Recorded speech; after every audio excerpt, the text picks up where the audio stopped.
Oui, l'émission hors micro, hors caméra s'est achevée. Nous allons maintenant commencer l'émission qui est à votre destination avec Daniel Marceline. Oui, bonjour à tout le monde. Ravi de retrouver Christian. Une semaine avec deux coups de cœur. Un premier pour le lycée professionnel Victor Anisset de Saint-Pierre, qui est reconnu comme le premier lycée professionnel de France. Et donc moi je trouve que c'est vraiment, il faut félicitations. Et puis aussi saluer le documentaire qui est apparu sur les sœurs Nardal, qui rappelle bien le rôle qu'elles ont joué en amont de Césaire, Senghor et Damas. Et c'était vraiment très intéressant. De leur appartement du Petit Clamart. C'est marrant, hein, comme c'est De Gaulle, Petit Clamart. Comme elle a cité Christian, donc je vais d'abord saluer. Écoutez, un grand plaisir de vous retrouver également, hein, après une immersion dans un autre environnement, un autre monde. Et je profite aussi pour exprimer un petit coup de cœur également à Grégory Privat, qui vient de recevoir le prix de l'artiste à suivre de l'ADAMI, qui, rappelons-le, c'est l'association de la défense des droits des artistes-interprètes. Et donc, il décerne des prix chaque année. Donc, Grégory continue son itinéraire époustouflant, merveilleux, et qui valorise notre pays, je pense. Mais tu sais qu'on va en faire un sujet, tu sais ça. Très volontiers. Emmanuel? Oui, bonjour, ravi de retrouver Christian, qu'on retrouve bien nourri. Il ne veut pas qu'on dise ça. Oui, mais ça reste entre nous de toute façon, hein, ça ne sortira pas de cette pièce. Voilà, un petit coup de cœur aussi pour le collège du Lorrain, qui a accueilli un certain nombre d'entreprises la semaine dernière pour rencontrer des élèves et raconter des métiers. Donc j'ai passé une matinée parmi d'autres professionnels et c'était tout à fait passionnant. Le Collège de Sainte-Marie doit faire un événement bientôt. On peut en parler dès maintenant. Daniel peut nous dire deux mots? Oui, tout à fait. C'est à l'occasion de la journée contre le racisme et l'antisémitisme. Et donc, Tous Créoles a proposé, par l'intermédiaire d'une de ses membres qui a fait un diaporama, d'inviter les élèves à s'exprimer là-dessus. Et pendant donc 2 semaines, c'est 2 classes de 5e qui ont travaillé sur le sujet. Il y aura un rendu où les élèves vont choisir, c'est eux qui sont totalement libres, choisir les poèmes, les dire, et donc il y aura un après-midi pour pouvoir, en quelque sorte, solennellement protester contre le racisme et l'antisémitisme. Et c'est le lycée, le collège s'appelle le collège La Grosilière, donc aussi c'est une figure de la martiniquaise qui est importante.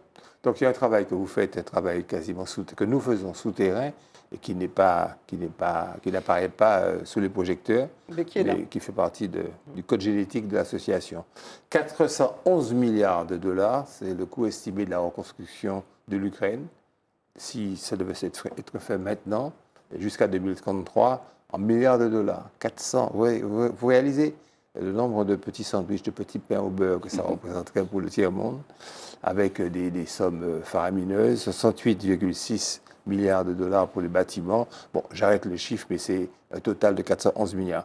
Je pense que les hommes d'affaires doivent se lécher les babines en disant détruisez, on va venir. Ce que nous pourrions faire ici, c'est monter une société, parce que le bâtiment, quand le bâtiment va, tout va.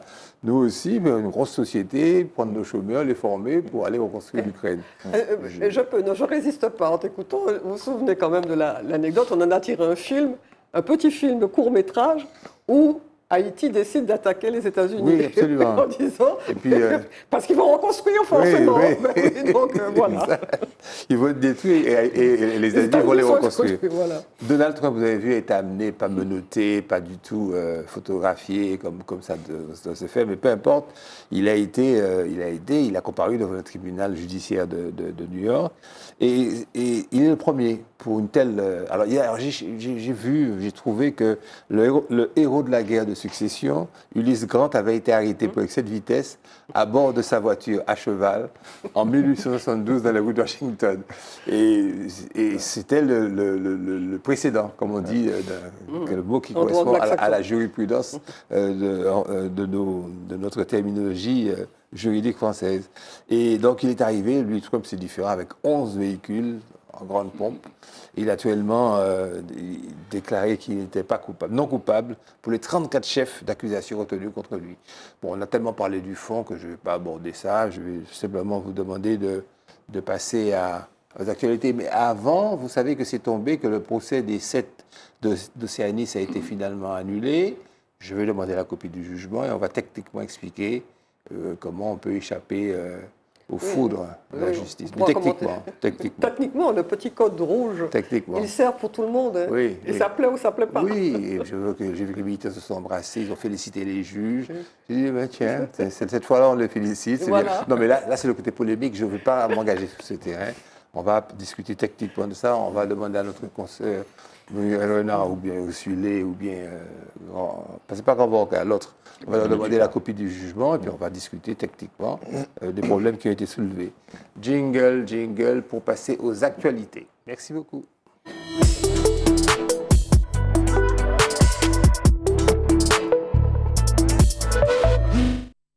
Alors, silencieuse depuis le début de la réforme des retraites, Marine Le Pen bénéficie des crises sociales et politiques en cours, la maline.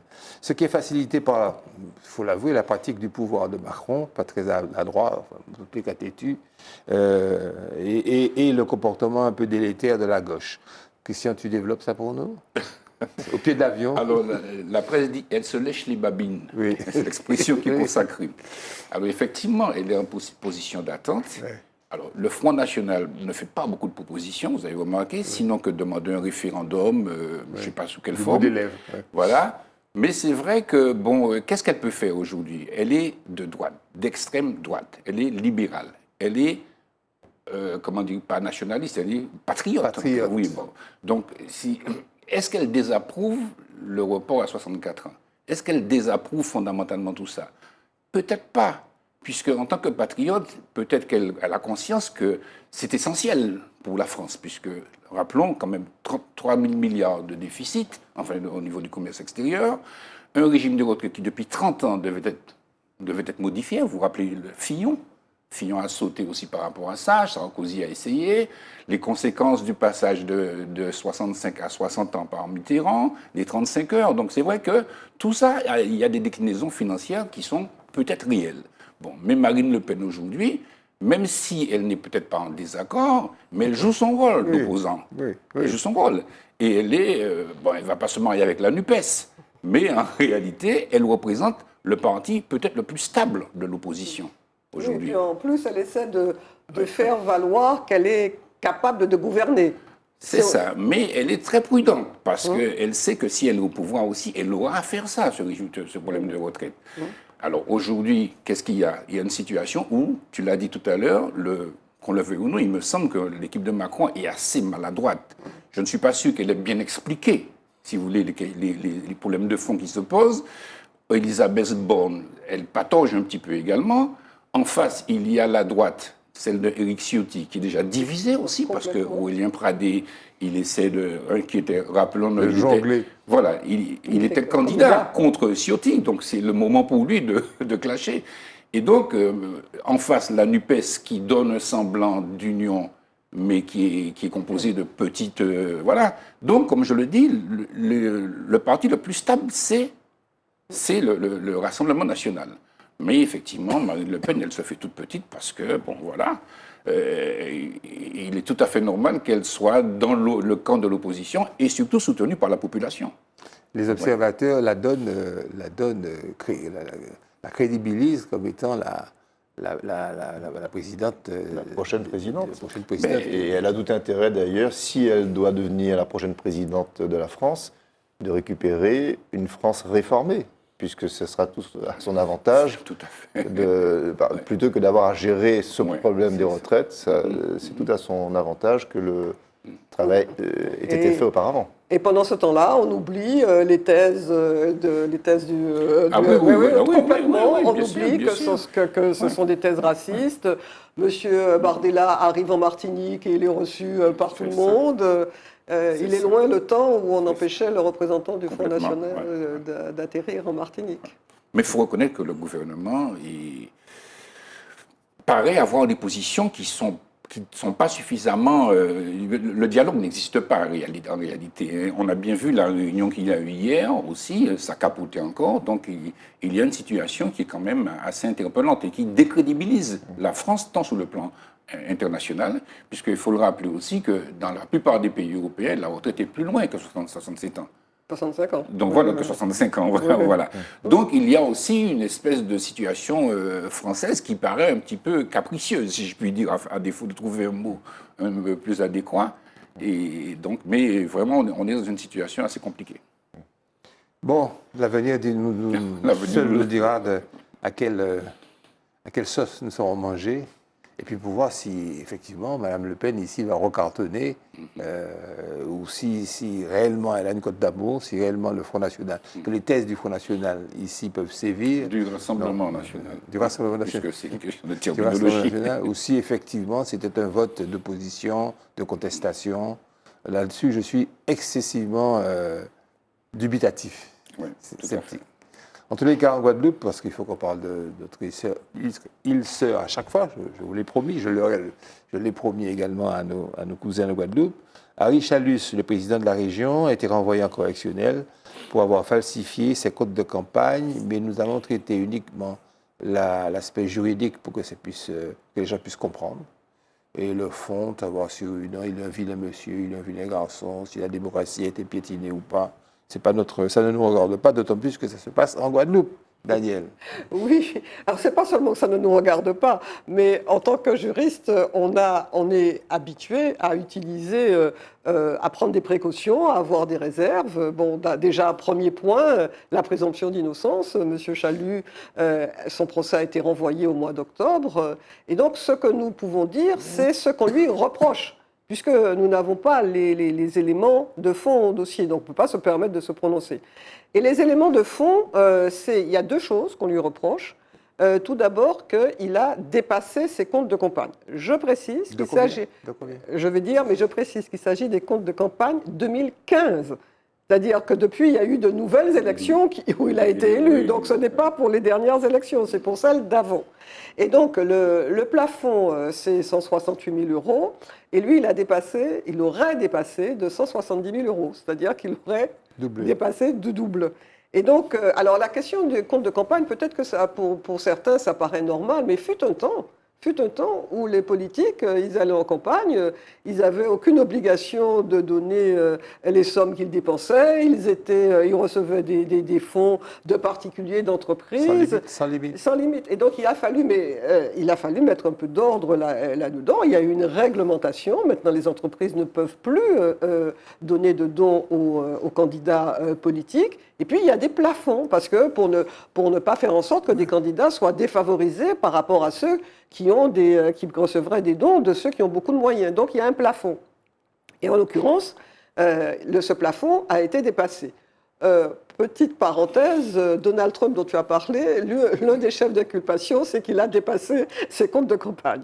Le deuxième point, c'est qu'on reproche qu'une association dont il est président, il faut préciser, parce que c'est ça le point important, dont il est président, a payé pour sa campagne, a pris en charge un certain nombre de frais de campagne. La sonorisation, les frais d'impression, des frais de restauration, même payé pour de la communication, un journaliste qui est journaliste à Guadeloupe Première. Et qui n'est pas mis en examen. Et qui n'est pas mis en examen. Alors, et tu as raison de préciser, parce que sont convoqués devant le tribunal, outre Harry Chalus, 4 personnes qui est son directeur de campagne, sont le trésorier de l'association, un membre de l'équipe et une autre personne dont j'ai oublié la qualité. Le directeur général des services. Le directeur général des services d'une communauté d'agglomération. Et donc, par conséquent, ce qui importe de retenir, selon moi, il y a deux choses. C'est que d'une part, la transparence doit toucher effectivement, quel que soit le statut, doit toucher tout le monde. Et s'il y a des doutes, si on se pose des questions, il est normal que la justice se prononce. Elle dira si c'est oui ou si c'est non, mais nul n'est à l'abri et nul n'est protégé. C'est le premier point. Le deuxième point, me semble-t-il, c'est qu'on peut vraiment regretter que la justice prenne tant de temps. Parce que, je veux dire, on est en 2023 pour des faits qui se sont déroulés en 2015. Donc, ça veut dire que la population a eu le temps de se reprononcer, alors que le risque, la sanction lorsqu'on a commis ces infractions, c'est l'inéligibilité. Donc, il y a quelque chose qui ne va pas, puisqu'il y a eu de nouvelles élections et il a été réélu. Donc, moi, je trouve que la justice devrait, pour ce genre d'infraction notamment, aller plus vite pour permettre à la population de savoir à quoi s'en tenir. Maintenant, nous attendons le mois d'octobre pour savoir comment les choses vont se dérouler. On saura si, parce qu'il risque 3 ans de prison et 375 000 € d'amende pour des faits de présumé d'abus de confiance. Oui, c'est l'association dont il était président. L'Alliance de Bémao. Et concernant les fonds détournés de l'association, une peine pour les fonds détournés et une peine d'inéligibilité, qui pourrait entraîner la perte de son mandat pour lequel il a été réélu en 2021. C'est ça. Alors, si des faits qui sont de 2015 ne sont pas encore jugés en 2023, ils ne sont pas plaidés encore, il y aura un délibéré, il y a la possibilité d'aller en appel, puis en cassation, on est là pour le prochain mandat. Ouais, mais lui, il comptait rester là à vie. Donc si tu es dans ses confidences... Le règlement de 21 989 € à Gilbert Pesmail. Peu importe, personne ne va retenir. Je ne sais pas comment on retient ça, comment on prononce ça. 20 000 € à un journaliste en poste à Radio, comment on dit ça, Guadeloupe la première. Guadeloupe la première, oui, c'est ce que j'ai indiqué. Guadeloupe la première, Guadeloupe à un seul. Ça fait mais il a une société de communication. Hein. Oui, mais il faut bien qu'il y ait une entité, et qui lui, mais quand même, je pense qu'il passera devant le conseil de discipline, pour que l'information soit totale. Alors, parallèlement, il y a l'affaire McKinsey. Je retiens difficilement le nom de cet organe de consultation qui aurait participé à la campagne d'Emmanuel Macron de 2017 de manière active, voire intrusive, révèle une information judiciaire ouverte en octobre 2022 par le parquet national financier. M. Macron, personne n'y échappe. Les motifs d'inculpation, de mise en examen, possible, parce que maintenant, ça n'est qu'une instruction.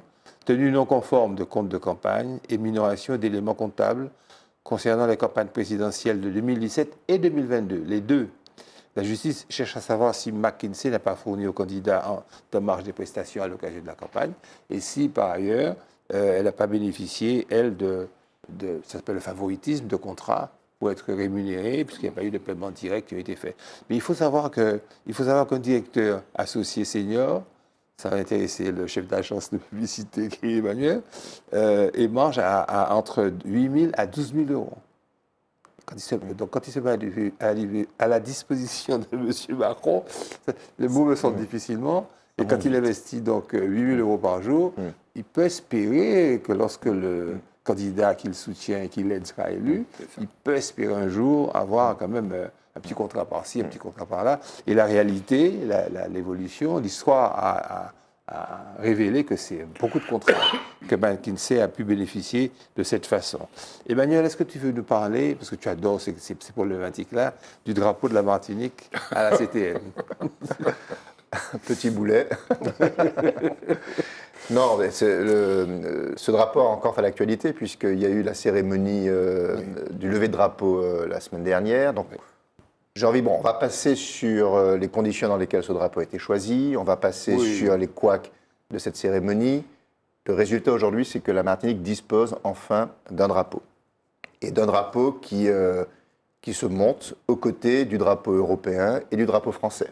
Et qui, selon même le discours même de Serge Letchimy, participe avec sa source française et européenne à l'identité du peuple martiniquais. Donc, Serge Letchimy a prononcé un discours très clair là-dessus, qui sert l'unité du pays. Alors, à l'heure où on parle, ce drapeau ne fait pas l'unanimité, il faut bien le dire, pour des raisons très simples. C'est qu'avant qu'il ait été reconnu drapeau officiel de la Martinique, ce drapeau flottait encore dans des manifestations tendu, difficile, radical. Et donc, il y a un certain nombre de Martiniquais qui sont opposés à ce drapeau, et on peut le comprendre. C'est tout à fait normal, c'est même sain d'ailleurs qu'il y ait ces contestations vis-à-vis de ce drapeau. Mais les symboles sont faits pour évoluer. Aujourd'hui, il faut bien comprendre que ce drapeau est sorti d'un camp qui était un camp dans lequel il était confisqué pour servir une cause indépendantiste radicale, pour rentrer dans le camp de l'unité martiniquaise, puisque, qu'on le veuille ou non, c'est par la voie démocratique, puisque ce sont les élus que nous avons mis en place qui ont fait cette démarche d'installer ce drapeau dans la représentation locale. Et donc, ce drapeau a vocation maintenant à nous représenter tous de manière très claire. Et donc, même si pendant quelques temps encore, il y aura des oppositions, et c'est tout à fait normal, moi j'ai la certitude que viendra le jour, et j'espère le plus proche possible, où ce drapeau finira par nous embarquer tous et par nous représenter tous dans nos diversités. Et pour avoir cet enthousiasme, voyons un petit peu le lever du drapeau, parce qu'on a la vidéo. Oui. On va en profiter. Ici.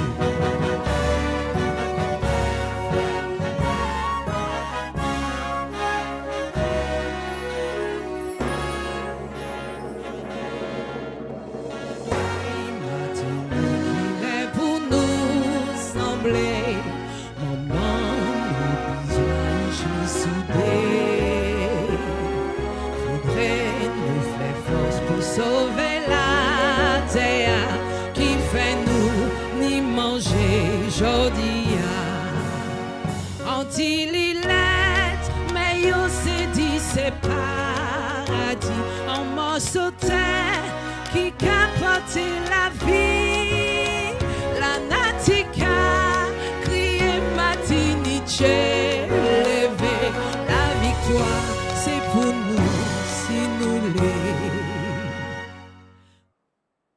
Pas question d'enfermer ce drapeau dans une posture autour de la race ou de l'intégrisme de la pensée. C'est avec ces phrases que Serge Letchimy, que le président du conseil exécutif a solennisé et marqué donc ce lever de drapeau. Il a qualifié cette journée de jour historique. À ce moment-là, je pense que M. Salibert l'a rejoint, parce qu'il y a la symbolique aussi, j'allais dire, du positionnement des gens. Céline Fliriac chantait l'hymne. Belle voix d'ailleurs, finalement. Très bien. C'est un drapeau qui symbolise l'histoire du pays, notre appartenance, nos origines, et n'est surtout pas enfermé dans l'histoire. C'est un drapeau qui ouvre des perspectives. Le vert, c'est l'espérance, etc., etc. Les couleurs, on a assez déjà glosé là-dessus. Il n'est pas question pour moi d'enfermer ce drapeau dans une posture autour de la race ou de l'intégrisme de la pensée. C'est bien tout ça. Je souhaite que, quelle que soit l'origine de la couleur de la peau, Outon, monsieur, nous partageons ce principe d'être un peuple, une culture, une identité. Ça correspond à ce que Manuel nous a dit. Donc il y a un consensus sur la fonction symbolique d'un drapeau. On va jouer le jeu. De toute façon, pourquoi pas. Tout ce qui est positif, et je te redonne la parole. Oui, je pense que maintenant c'est à nous, enfin c'est à chacun de nous à donner le sens que l'on doit donner à ce drapeau. C'est aussi simple que ça. Les couleurs sont ce qu'elles sont. Elles ont été confisquées à une époque. Elles sont remises dans le bien commun aujourd'hui. C'est à nous de décider d'en faire le symbole de l'unité. Et en tout cas, moi, je suis résolu à m'engager dans cette voie. Je considère que la guerre des drapeaux n'a que trop duré en Martinique. Et il faut maintenant se ranger à ce drapeau sans aucun complexe. Et c'est à nous d'en faire celui de l'unité et à le sortir de son positionnement radical dans lequel il était confisqué auparavant. Nous allons passer à un point. C'est un sujet de société, mais il était également d'actualité. Mais on va maintenant passer à un sujet de société pur jus.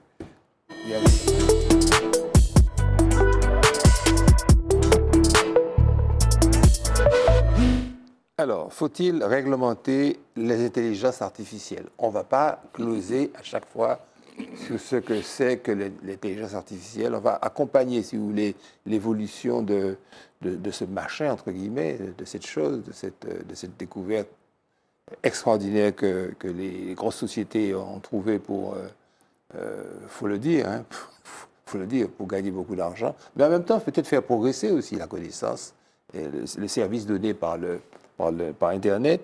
Mais la question maintenant qui se pose pour nous, c'est de savoir si on va laisser faire, bien si, et comment peut-on réglementer. Daniel, naturellement, est la personne idoine pour nous expliquer tout ça. Alors, merci déjà de m'avoir permis à moi de traiter le sujet, parce que ça nécessite quand même de maîtriser un certain nombre de questions sur l'intelligence artificielle, qui est en général le domaine réservé à Emmanuel. Mais oui, non, mais justement, c'est très bien. Le drapeau, et puis l'autre chose encore de plus dur. Mais tout à fait. Rappelons quand même que Emmanuel nous a expliqué comment ChatGPT, c'était, tout le monde disait, mais c'est bluffant, c'est extraordinaire. Toi-même, tu disais, on passe de 1 million, 2 millions. Enfin, c'était une croissance exponentielle. Et pour ceux qui ne le sauraient pas, ChatGPT, c'est l'intelligence artificielle, c'est un robot conversationnel. Et donc tout le monde disait, mais voilà, avec ça on peut faire un article, on peut passer un examen. Vraiment, les usages étaient multiples. Excuse-moi de t'interrompre, parce qu'un robot conversationnel, ça peut aussi être abscon. Une application qui répond aux questions que l'on pose avec précision. Mais je crois qu'un robot conversationnel, les gens ont bien compris à la fois que c'est une machine et à la fois que c'est de la conversation. Aura des pâquerettes. Tout à fait. Et donc, ce qui, en ce moment, fait qu'on se pose des questions, c'est que l'Italie a bloqué ChatGPT. C'est-à-dire qu'elle utilise un outil qui est à la disposition de l'Europe, qui est le RGPD, c'est-à-dire le contrôle de l'utilisation des données.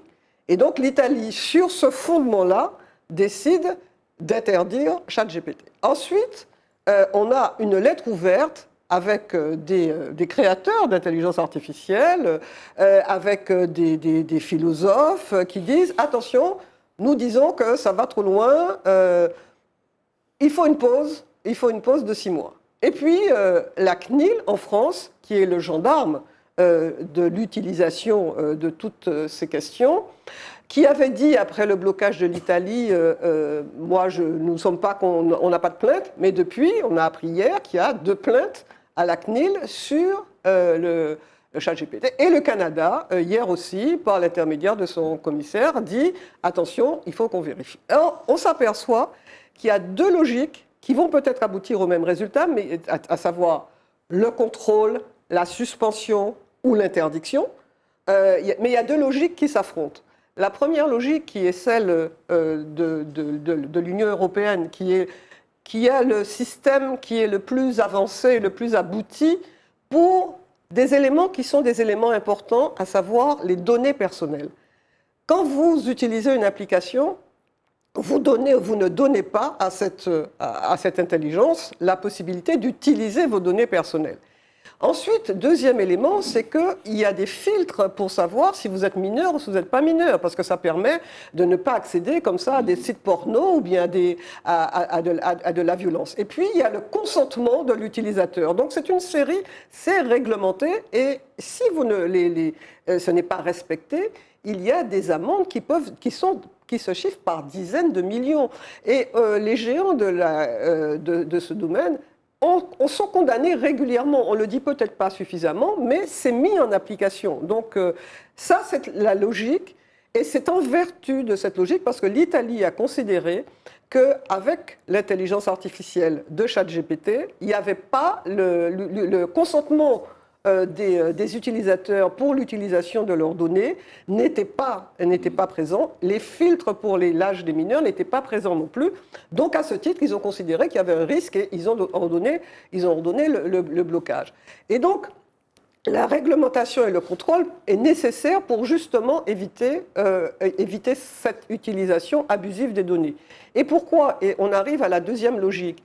Les sociétés qui sont derrière la production, c'est-à-dire que vous avez des sociétés comme Microsoft, comme Google, qui est en train d'essayer aussi d'avoir son robot conversationnel, ce sont des gens qui, leur puissance qui est par milliards, par centaines de milliards même dans certains cas, c'est quoi ? Alors, ChatGPT, c'est gratuit, sauf si vous êtes au 2e étage de la fusée, à ChatGPT+. Donc là, c'est payant. Et puis là, nous sommes en train de développer ChatGPT 4. Donc, il y a les données. Mais les données, ce sont des données qui se monnaient. Et parce qu'il y a de la publicité qui va dessus, mais en plus, ça peut se vendre, les données. Et ça rapporte beaucoup d'argent. Et puis, le troisième volet, c'est que les sociétés, par ces développements-là, sont cotées en bourse. Et donc, par conséquent, ça leur rapporte beaucoup d'argent. Or, qu'est-ce qui s'est passé récemment? C'est que la maison mère de Google, qui est en train, encore une fois, d'expérimenter son robot conversationnel concurrent de ChatGPT, la maison mère Alphabet de Google a eu un bug sur un robot conversationnel qui a entraîné une chute de l'action, qui a entraîné une perte de plusieurs milliards pour cette société. Et donc, quand les constructeurs disent « OK pour une pause », c'est parce qu'ils se rendent bien compte qu'il y a des choses qui ne sont pas encore maîtrisées et qu'il y a des conséquences financières pour eux.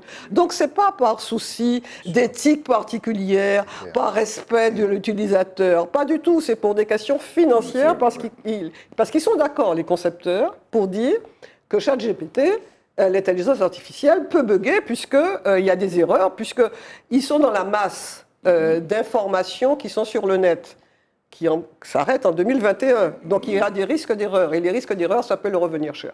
Donc moi je pense qu'on peut se réjouir d'appartenir à un système comme le système européen, qui est quand même plus protégé pour le respect de l'utilisation des données et les mineurs, mais ne pas se faire d'illusions sur les prétendues professions d'éthique des grandes sociétés qui en fait pensent qui veulent ne pas perdre trop d'argent.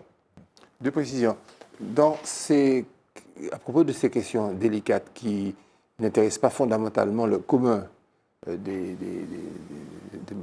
Martiniquais, enfin des auditeurs, pour les intéresser, parce que ça les concerne directement, ça va intervenir dans leur vie au quotidien sans qu'ils s'en rendent compte, au niveau des écoles, les gamins vont utiliser ça pour, etc. Il faut que nous, dans notre pédagogie, que nous arrivions à simplifier les choses suffisamment sans les rendre fades et pourquoi j'ai expliqué ça, il m'est revenu une anecdote professionnelle un jour à l'audience, pourquoi j'ai expliqué que robot conversationnel, c'est une application sur Internet qui permet d'avoir des réponses avec précision, tout de suite, dans l'immédiat, sur la hauteur de la montagne Pelée, ou sur comment on peut lutter contre le racisme avec un développement. Pourquoi j'ai insisté sur ça? C'est parce qu'il faut que dans notre conversation avec les gens, notre jardinier, vous vous souvenez de l'anecdote de médecin qui se faisait faire la leçon par son jardinier sur ce qu'est un vaccin à l'époque. Ça s'appelait comment encore ces vaccins? C'était spécifique. Il a oublié ça. ARN, oui. Voilà. Donc, j'étais une fois à l'audience du tribunal de police et la présidente du tribunal a expliqué avec les termes techniques le public, le présent pour une affaire déterminée, avec les termes techniques qui correspondent à l'incrimination. Tout le monde est resté dans la salle. J'ai bien vu que je savais pourquoi ils étaient là, ces gens-là.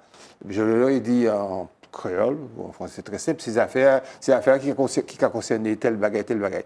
Et la salle est sortie en entier. On ne sait pas à quel point, souvent, les gens sont au courant des choses, mais ils ne maîtrisent pas la terminologie, les concepts des choses dans ce pays-là. C'est ce qui fait qu'ils ne sont pas illettrés, ils ne sont pas d'alphabet, mais en même temps, il y a au niveau du langage. Le ministère de l'Éducation nationale a annoncé la création d'un nouvel examen. Ça, j'ai trouvé ça superbe. Obligatoire, visant à évaluer les compétences numériques des élèves du primaire et du secondaire. Cet examen, appelé test des compétences numériques des élèves, sera mis en place dès la prochaine rentrée scolaire. Vous voyez ce que je vous disais? Ça correspond. On va parler maintenant on devait parler de commerce mondial et de mondialisation. C'est un sujet délicat, je ne vais pas l'affronter, puisque c'est notre ami Eddy qui est empêché et qui devait le traiter. On va, si vous voulez, passer au prochain sujet. Qui c'est qui suit et qui peut me dire? C'est Emmanuel. Quel est le prochain? C'est Emmanuel qui va certainement. Un sujet pas compliqué, pas difficile, pas clivant, pas... Emmanuel, quoi. Pas, ouais. À ton pied, Emmanuel. Emmanuel, oui. Jean-Marie, c'est pour lapider. Non, c'est pas à ce niveau-là qu'on va traiter ça. C'est pas pour te lapider, c'est vraiment pour avoir une image de quelqu'un de libéral. Emmanuel était libéral, et puis c'est un homme avancé dans la pensée, qui va nous expliquer comment plusieurs personnes convoquées au tribunal pour des insultes envers des béquets pas s'en sont sortis, puisque c'est en délibéré. Tu vas nous parler de cette affaire. Oui, alors, si vous voulez, on va peut-être revenir à la base de tout ça. Enfin, tout est parti des manifestations de 2019. On se souvient de ces manifestations qui étaient violentes. On se souvient de ces slogans haineux qui circulaient dans ces manifestations. On se souvient de cette image d'une femme portant un t-shirt sur lequel était inscrit « J'encule les béquets ». On se souvient de ces chansons qui circulaient, qui invitaient à brûler les maisons des béquets. On se souvient des inscriptions qu'il y avait sur les devantures des maisons coupez tête, brûlez écailles. On se souvient des incendies de hangars à bananes. On se souvient des débuts d'incendies à l'entrée du Cap Est. Bref, on se souvient de ce climat délétère et qui ont fait que des béquets, à juste titre, ont estimé qu'ils étaient agressés, menacés et donc ont porté plainte. Ils l'ont fait à travers une association qui s'appelle Respect d'Homme. Et pour ma part, je considère qu'ils ont eu raison de le faire. C'est normal, quand on estime être agressé de la sorte, d'avoir recours à la justice pour se défendre. 3 ans après, qu'est-ce qu'on constate 5 individus sont sur le banc des accusés, chacun pour des raisons d'ailleurs différentes. Donc ça, il ne m'appartiendra pas de porter un jugement sur le fait de justice lui-même. Mais je veux quand même dire un mot sur l'un d'entre eux, que je connais bien, qui s'appelle Steve Folagadet, qui s'est retrouvé sur ce banc des accusés pour avoir illustré un propos politique avec l'image polémique. Mais quand on lit son texte, c'est un texte argumenté, c'est une opinion politique qui, à mon sens, n'est pas critiquable en soi. Bon, le seul reproche qu'on pourrait lui faire, c'est de ne pas avoir dénoncé avec suffisamment de force l'existence même de cette image, qui est quand même très violente. Et cela dit, personne ne s'en est ému plus que ça. Je n'ai pas entendu un élu politique s'indigner de cette image. J'imagine que si je vous disais, je viens avec un t-shirt où c'est inscrit j'encule les avocats, je pense que la corporation... Ou j'encule les nègres. Oui, enfin, en tout cas, la corporation serait montée au créneau à juste titre. Donc c'est ça qui m'a profondément choqué, c'est ce grand silence au moment des faits. Steve Folagadet, je l'ai rencontré pendant 1 an. Après que ces faits aient été constatés, on n'a jamais abordé cette question. Je n'étais même pas au courant qu'il était d'ailleurs sur le banc des accusés. Concerné. Et avec lui, j'ai engagé un dialogue sincère, difficile, mais respectueux.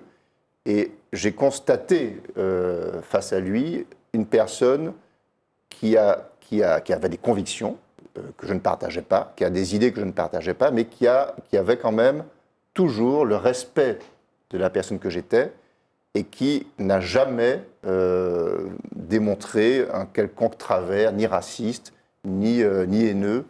Et c'est quelqu'un avec qui le dialogue a été possible. Donc moi, sincèrement, et là je le dis un peu du fond du cœur, je ne comprends pas qu'il soit sur le banc des accusés. Pour moi, sa place n'est pas là. C'est quelqu'un qui, à mon avis, est plus une solution qu'un problème. Je considère que ce qu'il a fait avec moi, il a dû avoir recours à une dose de courage importante, parce que c'est pas facile d'assumer le dialogue qu'il a assumé publiquement, et s'il l'a fait, c'était essentiellement pour apaiser les tensions de notre société, sans renier ses convictions. Il faut accepter qu'il ait des convictions ou qu'il ait des idées qui ne sont pas celles, en tout cas qui ne sont pas les miennes, mais il ne faut pas pour le coup renoncer à ce combat de rapprochement qu'il a tenté. Et donc voilà, donc, je permets cette émission dans ce dossier en disant, lui en tout cas, je ne vois pas ce qu'il fait là, sa place est plutôt à nos côtés pour continuer de prôner le dialogue et de prôner l'unité de ce pays. Mon opinion sur cette affaire est la suivante, parce que je ne vais pas te lâcher le bébé comme ça, avec l'eau du bain, et puis dire, mon petit béquet de service, débrouille-toi. Non, il faut que je m'y colle, il faut que je m'y mette, il faut que j'intervienne. Premièrement, je vais le lire, comme ça je ne vais pas gloser. Devons-nous accepter de vivre dans un système de droit qui préserve tout un chacun des agressions de l'autre, qu'elles soient physiques, verbales ou morales? Première chose, est-ce que le système dans lequel nous vivons actuellement, celui que nous aurons un jour, qui sera peut-être autonome, et à terme peut-être indépendant, est-ce qu'on va accepter qu'on puisse, quelle que soit la cause de la raison, agresser l'autre? La réponse, tellement, était dans la question. La réponse est sans équivoque. Deuxièmement, les aléas de l'histoire doivent-ils autoriser qu'une catégorie de citoyens soit à elle seule héritière des actes de ses ancêtres? Est-ce qu'on ne pourrait pas envisager un petit peu que les vendeurs, parce que le marché triangulaire était fait d'une marchandise qui était récoltée, la marchandise c'était nous, hein, c'était des objets meubles qui étaient récoltés pour partie, parce que les autres étaient certainement capturés par les aventuriers que vos ancêtres, monsieur, étaient. Mais doit-on envisager que ça soit vous seul, ou est-ce qu'on ne peut pas regarder un petit peu l'histoire sous toutes ses coutures et puis la regarder avec une certaine distance? Alors, si c'est ainsi qu'on pratique, on focalise sur un aspect de l'histoire, l'humanité tout entière serait dans un chaos permanent où serait ressassée sans fin les querelles historiques, c'est-à-dire que les Français jusqu'à maintenant auraient haï les Blancs, les Tutsis et les Hutus seraient en train de se mitrailler toujours. En Afrique du Sud, adieu Mandela, et puis là qu'on se mange, on se crêpe le chignon. Et troisièmement, dans le cas concret qui nous préoccupe, les propos tenus sont-ils ou non attentatoires à la personnalité des plaignants, à leur image? Je ne sais pas, le tribunal va le dire. J'ai mon opinion, pour moi la réponse est évidente, parce que le tribunal là-dessus va se prononcer. Voilà. Moi, je voulais quand même rajouter, si tu permets, une petite citation de Frantz Fanon qui disait ceci: quand on parle du juif, tendez l'oreille, on parle de vous. Oui. Quand on parle d'une catégorie socio-ethnique, tendez l'oreille, on parle de vous. Voilà. Oui, parce qu'après, ça peut être les Chabins, bien sûr, peut-être les mulâtres. Et il y a une petite musique d'ailleurs qui circule en ce moment contre les Haïtiens, moi, qui m'indigne profondément. Oui. Et je trouve qu'on devrait, là, pour le coup, regarder ça de près, parce que c'est pas normal qu'on laisse ces musiques malsaines s'installer dans ce pays. On a de plus en plus des Ibo Simon. Absolument. Un peu de musique pour rafraîchir l'air, avant un jingle, si vous voulez bien.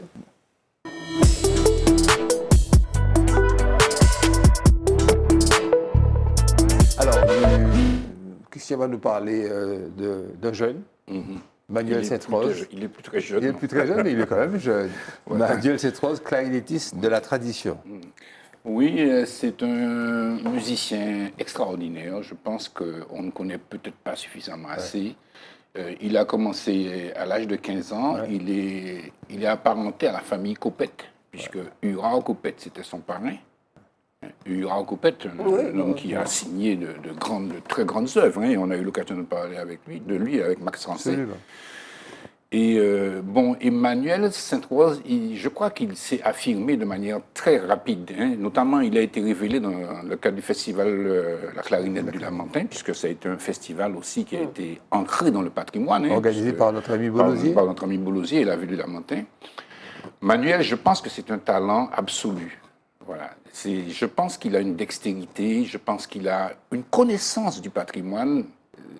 J'insiste dessus parce qu'il est important qu'on puisse identifier des jeunes comme ça qui ont incorporé une connaissance extraordinaire de Stelio, de Léon Apanon, d'Ernest Léardé et de toutes les œuvres qui ont alimenté le périple, si je peux dire, parisien des artistes antillais après la Montagne Pelée, dont on a parlé.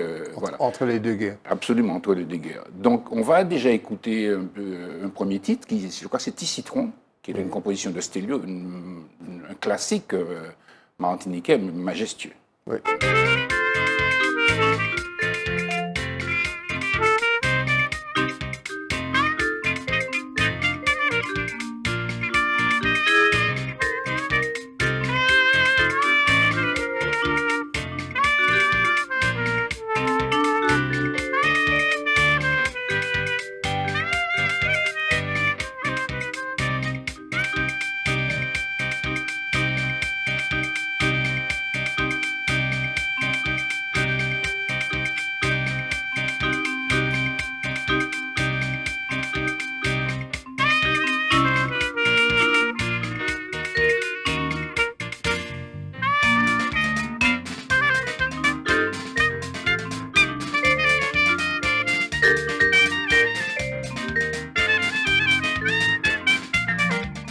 Vous voyez, le développement mélodique, c'est joli. Hein, et ça, c'est le début du siècle. Les artistes avaient cette... On ne retrouve plus ça beaucoup. Hein. Et puis, un autre aspect que j'aimerais souligner également, imaginez ça, ce travail avec un grand orchestre, avec des violons, avec des... C'est majestueux, c'est majestueux. Et c'est à la dimension de beaucoup d'œuvres, pourquoi pas du répertoire classique. Absolument. Vous voyez que nous pouvons... Donc, il faut toujours magnifier tout cela.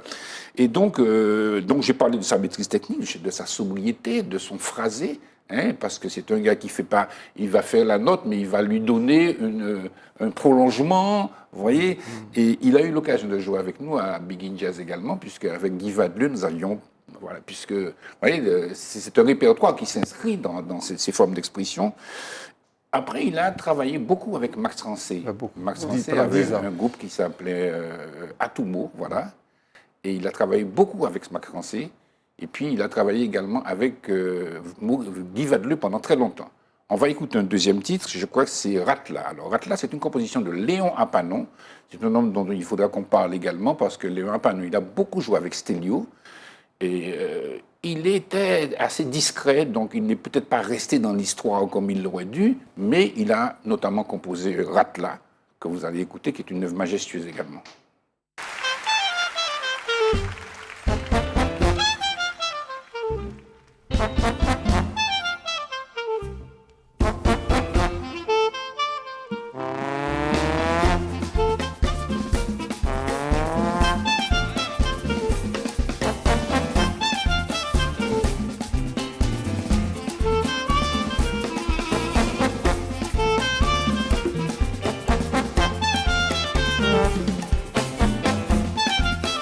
Un peu de lumière dans la salle, s'il vous plaît, merci beaucoup.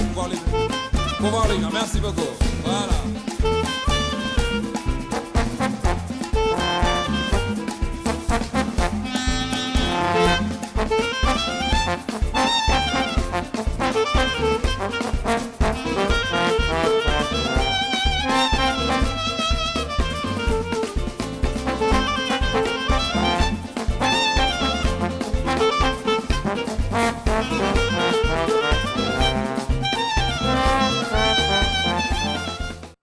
Concert à l'Atrium avec Guy Vadleux, Guy Marc au piano, et tous ces musiciens, Jean-Marc Albici à la basse, Dominique Bougainville à la batterie, c'est vraiment très complet. L'artillerie lourde. Absolument. Alors, vous savez, aujourd'hui, je pense que Manuel, qui est un petit peu esselé, puisqu'il ne travaille plus avec ni Vadleux, tout ça, il essaie de vendre des disques pour pouvoir s'en sortir.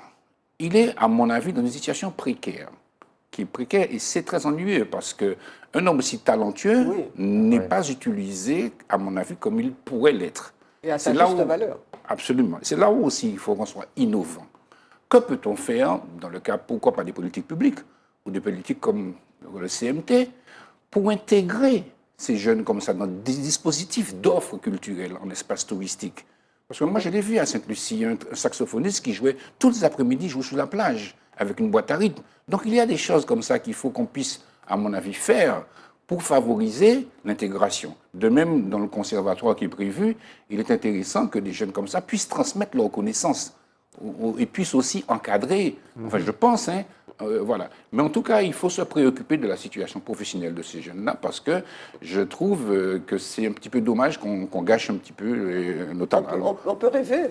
Imaginons le kiosque à Guédon avec Manuel Sainte-Rose en train de jouer, des gens en train de danser devant. Tout à fait. Alors, c'est un clin d'œil qu'on fait aussi aux politiques culturelles, dans les communes, dans les communautés d'agglomération, de manière à intégrer ces jeunes-là pour qu'on puisse effectivement contribuer à la valorisation du patrimoine et à la connaissance.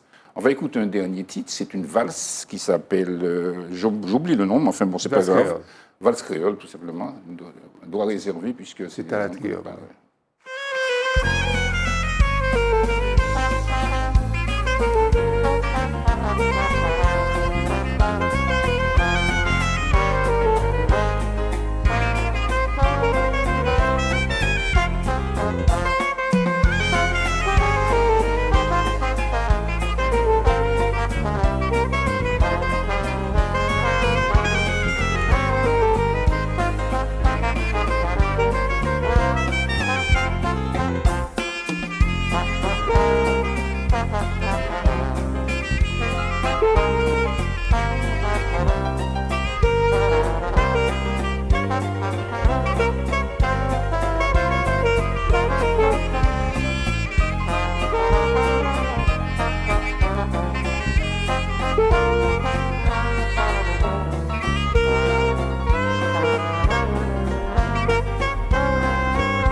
Voilà, un petit clin d'œil à Daniel Ravo également, qui est au trombone, là aussi, qui est un musicien qui a apporté beaucoup de contributions au patrimoine du pays.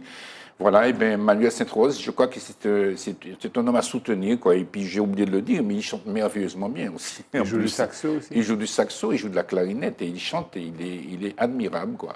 Mais il avait formé son groupe, donc ce groupe n'existe plus. Je crois qu'il s'appelait Mosaïco, quelque chose. Non, Mosaïco, c'est avec Guy Vadelu. C'est Guy Vadelu qui avait fait ça. Absolument, Ah, tout à fait. C'est de ça que tu parlais Voilà. tout à l'heure. Je parlais de ça tout à l'heure. Ouais. Voilà. Donc voilà ce que je peux dire de Manuel Sainte-Rose. Comme je l'ai dit, hein, et comme nous le disons avec Emmanuel, si on se couchait 1 heure plus tard, on pourrait développer une économie culturelle peut-être plus conséquente et développer la production aussi artistique et économique de notre petit pays. Enfin, on va travailler pour ça. Et le mauvais esprit de dire, et puis la journée, nous ne pas qu'à faire rien. Alors. Mais c'est tout à Voilà, fait. je blague. Je vous salue tous les trois. Je vous donne rendez-vous la semaine prochaine. Je remercie. Joyeuse Pâques. Joyeuse Pâques, et puis les Matuto. fêtes aussi fêtes religieuses qui, en l'occurrence, vont se dérouler. Je ne vais pas faire de publicité pour ça. C'est une émission laïque et républicaine. Je vous donne, comme je vous le disais, rendez-vous la semaine prochaine avec une équipe identique. Vous serez là, pas de voyage en Amérique. Pas de voyage, plus Daniel, de voyage. pas de... Emmanuel présent aussi. Bon, ben, Peut-être Eddie, je ne sais pas. Oui. On va voir. À la semaine prochaine.